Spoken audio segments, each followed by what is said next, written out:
not going to do a full video of gluing these up because it's pretty simple glue up. So I'm just going to go ahead and use the white Gorilla Glue. It's pretty much clear. And then use some water. And I'll probably use push pins to hold it. And maybe just some tape to hold it together until it's done. And then we'll go from there in the next part.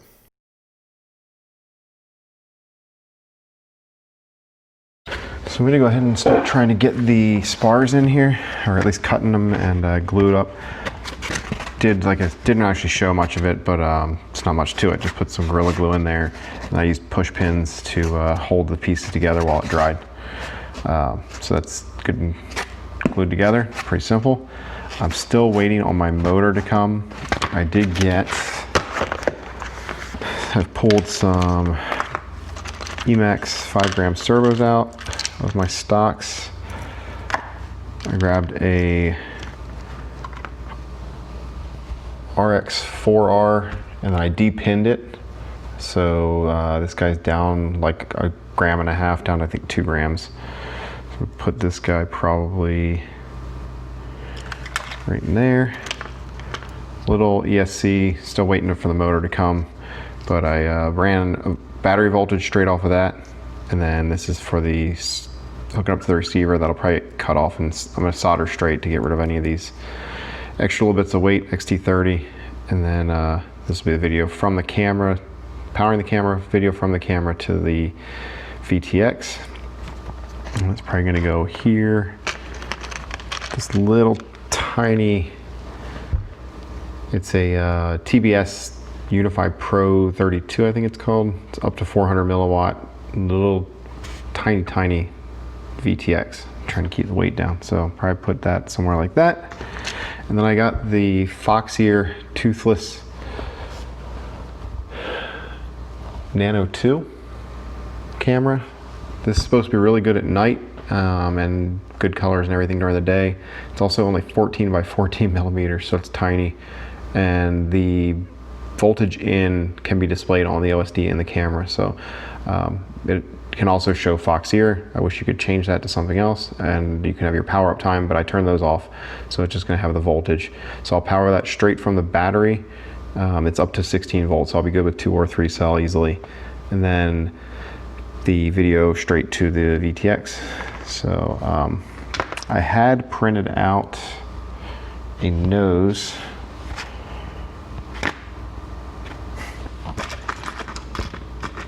Here it is. I printed out a nose that I modified from a one I found on Thingiverse. It was a 19 by 19 camera nose, and it's supposed to actually help stick out a little bit. I did find though that this 14 by 14, even though the camera smaller, the lens is rather long, so it sticks out past it. So I might redesign this. Also, I can have it up at the top, and I don't need it to be quite as deep, so I don't have to cut as much of the nose out. So probably redesign that just to make it a little bit smaller and fit better, just to give it a little extra lens protection and fit. So we'll see, but I'm not going to use that one I printed. So I got that guy. Like I said, just waiting for the motor so I can get the motor mount on there and figure out how much I need to cut out for the 3-inch prop. Hopefully they come tomorrow. But like I said, we're getting back to back on track. Put this guy's back. We are going to do the spar. I guess we aren't, I am. You're just gonna watch. So I'll put that stuff up there. I've already cut these per the instructions. So on here it has it that you have the one long one. It says on here 20-inch carbon spar. I cut 2 pieces to 20 inches, so we'll do a top and a bottom. But I found that the 20 inches was actually too long. So this guy goes nicely from about the same point on each side and about the same as it shows. And then this is measuring down on my bench. Came out to about 17.5 inches. So a little bit shorter than what Sean had on instructions, but still should be perfect. So that'll go in the top and in the bottom. And then these little 2-inch pieces will go right here for a little extra crash support, I guess.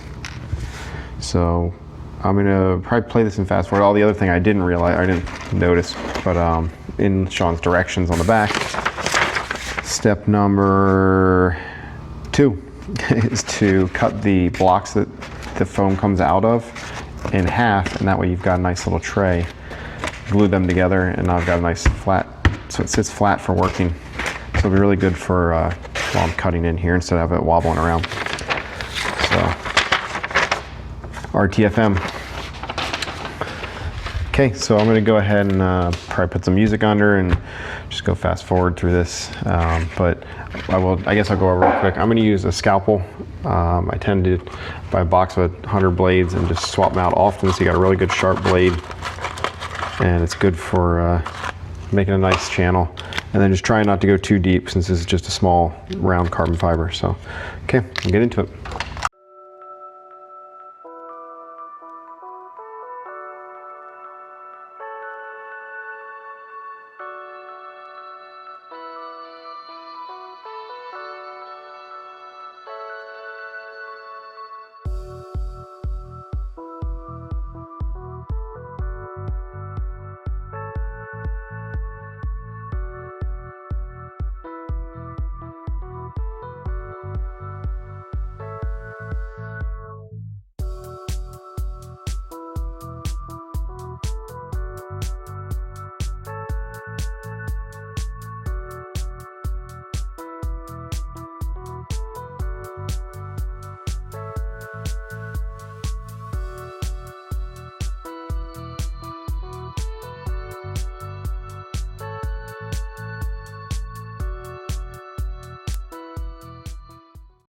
So got top this guy in to put white Gorilla Glue down in there, so that'll expand out and help fill in a gap above it and below it.